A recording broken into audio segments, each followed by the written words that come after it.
Comment faire évoluer la culture managériale pour favoriser la performance collective?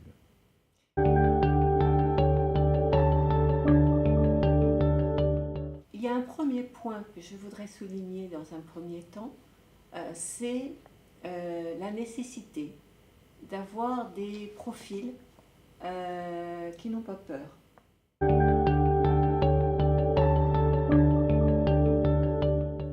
Qui n'ont pas peur de l'incertitude, puisque tout va très vite et tout change rapidement. Des profils qui vont s'adapter, innover régulièrement, donc sortir du cadre, ça fait partie également des enjeux dont on a besoin, des profils dont on a besoin. C'est également des profils qui vont être en apprentissage permanent, puisque les compétences d'aujourd'hui ne seront pas forcément celles de demain. Il y aura des nouvelles attentes. On a vu tout à l'heure que des nouveaux métiers vont apparaître. Et puis, des profils qui n'hésiteront pas à changer de carrière. Donc, ces profils-là vont devoir s'adapter à une époque incertaine et qui bouge beaucoup et dont le rythme est très rapide également. Tu nous as parlé d'organisation et on a bien compris un des axes clés de ton discours, c'est comment les managers peuvent contribuer à faire évoluer l'organisation. Tu viens de nous parler des profils, évoquons maintenant le rôle. Quel doit être selon toi le rôle du manager?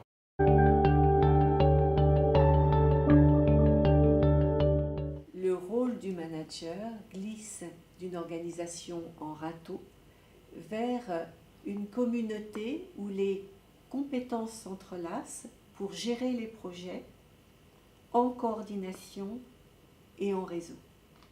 Tu viens de nous parler du rôle du manager, donc posons une question toute simple. Comment, selon toi, le manager doit-il faire évoluer la culture managériale? Alors, il doit être à l'aise avec la culture d'autonomie, de prise d'initiative, d'expérimenter les choses. On parle souvent de test and learn. Également, accepter également les échecs. Le manager doit favoriser la prise d'initiative, l'autonomie, l'expérimentation, accepter également les erreurs pour rebondir justement sur ces erreurs, s'améliorer. Il est dans une ouverture à la coopération, à l'échange d'idées. Doit-on comprendre que tu parles du manager qui accorde le droit à l'erreur à ses collaborateurs? Oui, clairement, clairement. Ça permet d'avancer. Le droit à l'erreur, c'est on expérimente, ça fonctionne pas. Le tout, c'est d'oser aussi. Oser sortir également des modes très industriels, processés, pour favoriser l'initiative, l'innovation. Tu viens de nous parler de l'évolution de la culture managériale, mais pour tout manager, au quotidien, comment fait-on?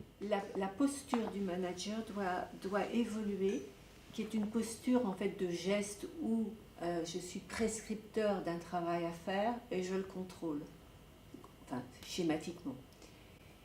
Il faut qu'il passe à l'intention, une culture d'intention, c'est-à-dire de donner envie, faire confiance, coordonner en fait en mode projet les différents points, animer. Voilà, donc c'est un changement complet d'une posture. Donc il faut qu'il donne envie et qu'il fasse confiance et qu'il favorise l'autonomie. C'est peut-être une redite par rapport à ce que j'ai dit tout à l'heure, mais c'est fondamental. Comment faire au quotidien, Corinne, pour chaque manager, pour créer les conditions pour que ce que tu viens de nous dire se passe réellement? Clairement, c'est au manager de favoriser les conditions d'initiative, d'innovation. Donc, il doit avoir lui-même cette posture d'ouverture pour faire émerger les énergies de ses collaborateurs et leur envie, leur bien-être également. C'est le manager-entraîneur qui crée les meilleures conditions pour que ces collaborateurs développent des compétences comportementales comme le sourire, l'assertivité.